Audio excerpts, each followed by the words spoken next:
بسم اللہ الرحمن الرحیم رب اشرح لی صدری ویسر لی امری واحلل عقدۃ من لسانی یفقهوا قولی الحمد للہ رب العالمین والعاقبۃ للمتقین ثم افضل الصلوات واکمل التسلیمات علی افضل الانبیاء واکمل المرسلین وعلی آلہ واصحابہ اجمعین اما بعد فاعوذ باللہ من الشیطان الرجیم بسم اللہ الرحمن الرحیم قال اللہ تبارک وتعالی فی کتابہ العزیز والسابقون الاولون من المہاجرین والانصار والذین اتبعوهم بإحسان رضی اللہ عنہم ورضوا عنہ صدق اللہ مولانا العظیم وصدق رسولہ النبی الکریم الامین ونحن علی ذلک لمن الشاہدین والشاکرین والحمد للہ رب العالمین ان اللہ وملائکتہ یصلون علی النبی یا ایہا الذین آمنوا صلوا علیہ وسلموا تسلیما اللہم صلی وسلم مبارک علی سیدنا و مولانا محمد معدن الجود والکرم وعلی آلہ واصحابہ وبارک وسلم۔ ناظرین کرام، شعبان المعظم انتہائی عظمتوں والا اور بہت رفعتوں والا مہینہ ہے۔ اس میں شب براءت بھی ہے، رجب اور رمضان شریف کا قرب بھی ہے،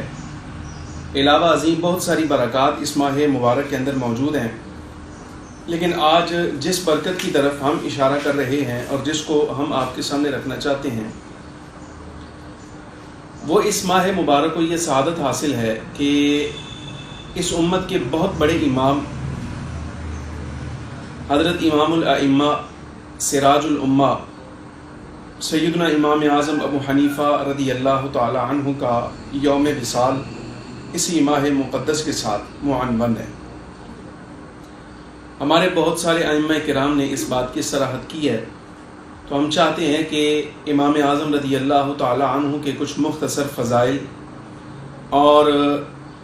آپ رضی اللہ تعالی عنہ کی فقہی خدمات پر ہمارے اسلاف نے جو صراحت فرمائی ہے، کچھ تذکرہ آپ کے ساتھ ان کا کریں۔ لیکن اس سے پہلے میں باقاعدہ طور پر امام اعظم رضی اللہ تعالی عنہ کے حالات ذکر کروں۔ چند ایک چیزیں آپ کے سامنے رکھنا بہت ضروری ہیں۔ نمبر ایک یہ کہ قرآن عزیز نے اس زمانے کے اندر سب سے زیادہ برکات جس وقت کی بیان فرمائی، وہ ایسا وقت ہے جس میں حضور پرنور سید العالمین علیہ الصلوۃ والسلام کی بعثت ہوئی۔ یہی وجہ ہے کہ اس زمانے میں جو اولین صحابہ کرام رضی اللہ تعالیٰ عنہ مجمعین ہیں، یعنی اعلان نبوت کے فوراً ساتھ ہی جنہوں نے اسلام قبول کیا، مسلمان ہوئے اور درجہ صحابیت پر فائز ہوئے، قرآن عزیز نے ان کی تعریف فرمائی۔ صحابہ کرام علیہم الرضوان سارے کے سارے تعریف کے قابل ہیں، اس لیے کہ انہوں نے زمانہ نبوی صلی اللہ علیہ وسلم سے بہت ساری برکات سمیٹی ہیں۔ قرآن عزیز ان کی بھی تعریف کرتا ہے اور ان کے ساتھ ساتھ بعد میں آنے والے ان لوگوں کی تعریف بھی کرتا ہے جو ایمان لانے میں اور احکام اسلامیہ کی پیروی کرنے میں صحابہ کرام رضی اللہ تعالی عنہ مجمعین کی اتباع کرنے والے ہوں گے۔ مثال کے طور پہ قرآن عزیز کہتا ہے والسابقون الاولون من المہاجرین والانصار، مہاجرین اور انصار میں سے اولیت اختیار کرنے والے، ایمان لانے میں سبقت کرنے والے، والذین اتبعوہم بإحسان، اور وہ لوگ جو ان کی اتباع کرتے ہیں احسان کے ساتھ، رضی اللہ عنہم ورضوا عنہ، اللہ ان سے راضی ہے اور وہ اللہ سے راضی ہے۔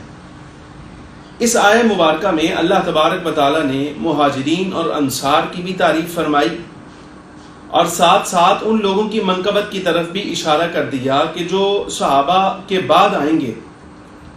لیکن ایمان لانے میں اور پیروی کرنے میں صحابہ کرام رضی اللہ تعالیٰ عنہ مجمعین کی اتباع کریں گے۔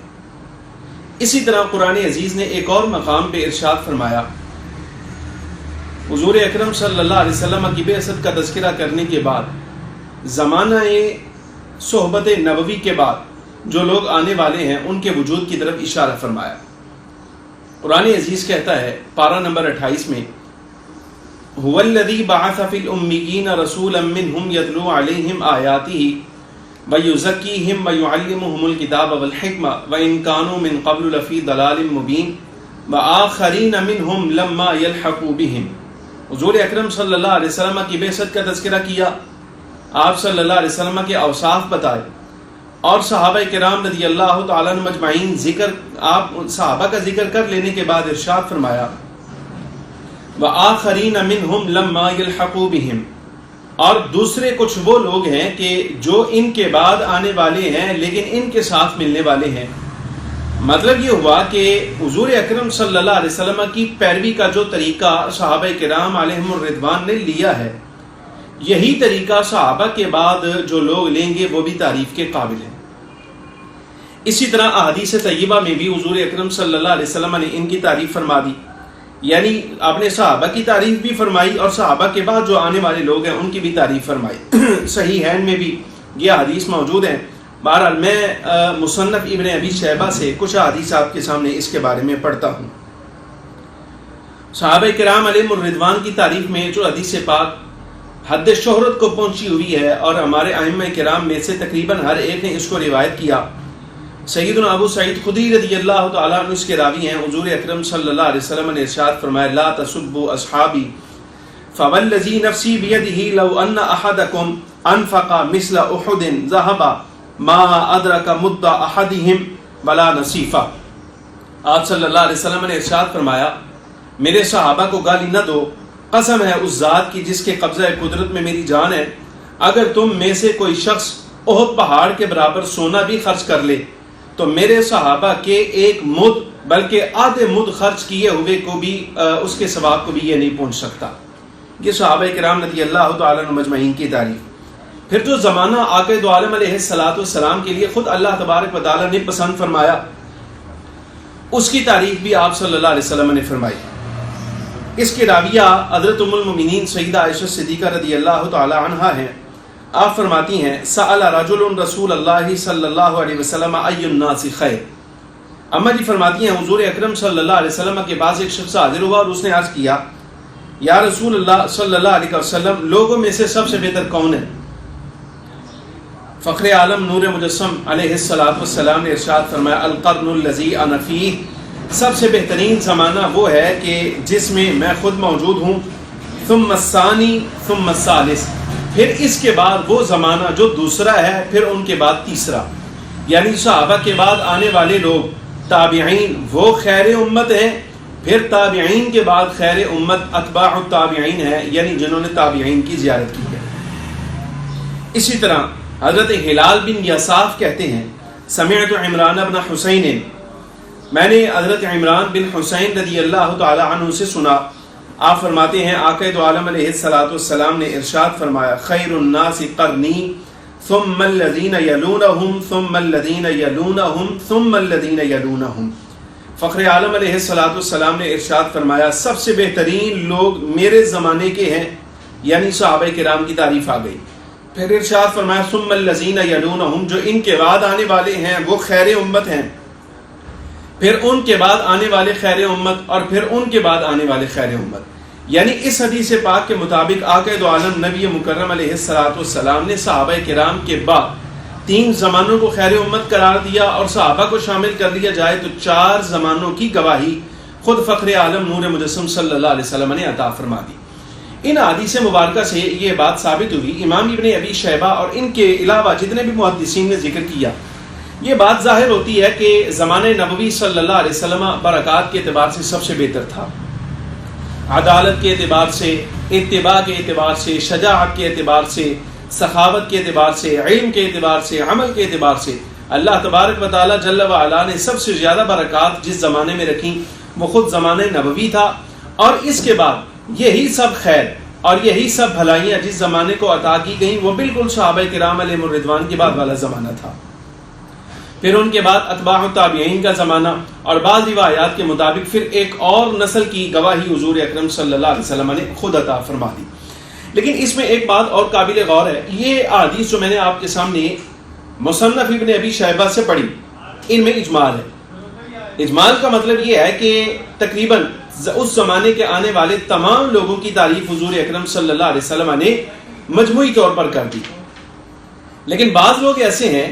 کہ جن کی تعریف فخر عالم صلی اللہ علیہ وسلم نے انفرادی طور پر بھی فرمائی. انفرادی طور کا مطلب یہ ہے کہ خاص طور پہ جن کے وجود کی طرف اشارہ آپ صلی اللہ علیہ وسلم نے فرما دیا تھا. نام تو نہ لیا لیکن ان کے وجود سے جو برکتیں امت تک پہنچنے والی تھیں حضور اکرم صلی اللہ علیہ وسلم کا صدقہ, قرآن و حدیث لے کر پڑھ کے آگے جو علم و عمل کے اعتبار سے آگے پہنچنے والی تھیں, آپ صلی اللہ علیہ وسلم نے ان کا تذکرہ ان کے وجود کی طرف اشارہ کر دیا تھا. مثلا جامع صحیح بخاری شریف کے اندر بڑی مشہور حدیث پاک ہے. حجۃ الوداع میں آپ صلی اللہ علیہ وسلم نے جس وقت احکام بیان فرما دیے, خطبہ ارشاد فرما دیا, تو صحابہ کرام علیہم الرضوان کو فرمایا بتاؤ کیا میں نے تم تک احکام پہنچا دیے؟ تو صحابہ نے عرض کی یا رسول اللہ بالکل آپ نے سارے احکام پہنچا دیے. اس کے بعد حضور اکرم صلی اللہ علیہ وسلم بارگاہ الہی میں عرض کرتے ہیں اے اللہ تو گواہ رہنا, یہ خود اقرار کر رہے ہیں کہ میں نے تمام احکام ان تک پہنچا دیے, اللہ کو گواہ بنا لیا. پھر اس کے بعد فخر عالم نور مجسم صلی اللہ علیہ وسلم نے صحابہ کو مخاطب کر کے فرمایا, ارشاد فرمایا میرے صحابہ جو احکام تم نے مجھ سے سنے ہیں تم ان کو آگے پہنچا دینا, اس لیے کہ ایسا ممکن ہے کہ بہت مرتبہ مجھ سے براہ راست سن کر آگے پہنچانے والے جن تک یہ بات پہنچے گی وہ اس سے پہلوں سے زیادہ نفع اٹھانے والے ہوں گے. یعنی تم نے احادیث سماع کر لی, تم میں سے بہت سارے لوگ ان سے نفع اٹھائیں گے, لیکن بعد میں آنے والے کچھ لوگ ایسے ہوں گے کہ جو ان احادیث سے مفاہیم نکالیں گے, ان سے احکام نکالیں گے, ان سے مسائل شریعہ کا استنباط کریں گے. لہذا تم میں سے کوئی شخص بھی جو احکام مجھ سے سنے ہیں اپنے تک نہ رکھنا بلکہ ان کو آگے پہنچا دینا. اب یہ بھی ایک اشارہ تھا, ہمارے علماء کرام نے اس کی تشریح میں لکھ دیا. اسی طرح ایک حدیث پاک میں آپ کے سامنے پڑھتا ہوں جس کو امام ابو داؤد طیالسی رضی اللہ تعالی عنہ نے نقل فرمایا, اور اس کی تشریح میں حافظ سیوطی رحمۃ اللہ تعالی علیہ خاتم الحفاظ سے انشاءاللہ العزیز نقل کروں گا. اس میں فرماتے ہیں, حدیث پاک کے لفظ ہیں, آقا دو عالم علیہ الصلوۃ والسلام نے ارشاد فرمایا لا تسبوا قریشا فإن عالمها يملأ الارض علما. فرمایا قریش کو گالی نہ دو اس لیے کہ قریش کا ایک عالم ہوگا جو زمین ساری کو علم سے بھر دے گا. قریش کے عالم سے حضور اکرم صلی اللہ علیہ وسلم نے اشارہ فرمایا امام شافعی رحمۃ اللہ تعالی علیہ کے وجود کی طرف. شافعی رحمۃ اللہ تعالی علیہ کے وجود کی طرف اشارہ اس حدیث پاک سے ہوا. یہ نقل کر لینے کے بعد امام سیوطی رحمۃ اللہ علیہ لکھتے ہیں وبشر صلی اللہ علیہ وسلم بالامام شافعی. اس حدیث پاک سے امام شافعی رحمۃ اللہ تعالی علیہ کے وجود کی بشارت حضور اکرم صلی اللہ علیہ وسلم نے عطا فرمائی. اسی طرح ایک حدیث طیبہ جس کو امام مسلم نے بھی روایت کیا اور ہمارے دیگر اکابر محدثین نے اس کو روایت کیا, الفاظ تین طرح سے آئے ہیں. میں پہلے ایک حدیث پاک پڑھ دیتا ہوں پھر اس سے باقی الفاظ بھی ان کی طرف اشارہ کر دوں گا. فخر عالم نور مجسم صلی اللہ علیہ وسلم نے ارشاد فرمایا, حضرت ابو ہریرہ اس کے راوی ہیں, فرمایا لو کان العلم بالثریا لتناولہ رجال من ابناء فارس. فرمایا اگر حضور اکرم صلی اللہ علیہ وسلم کا ارشاد گرامی ہے, آپ فرماتے ہیں کہ علم اگر سریا پر بھی ہوا, سریا ستارے پر بھی ہوا, تو فارس کے کچھ مرد ایسے ہوں گے جو علم کو وہاں سے بھی اتار لائیں گے. اچھا, یہ اب اشارہ حضور اکرم صلی اللہ علیہ وسلم نے کچھ لوگوں کے وجود کی طرف بشارت فرما دی. اسی طرح بعض احادیث میں یہاں علم کے لفظ آئے اور بعض احادیث میں لو کان الایمان بالسریا کے لفظ ہے کہ اگر ایمان سریا پر ہوا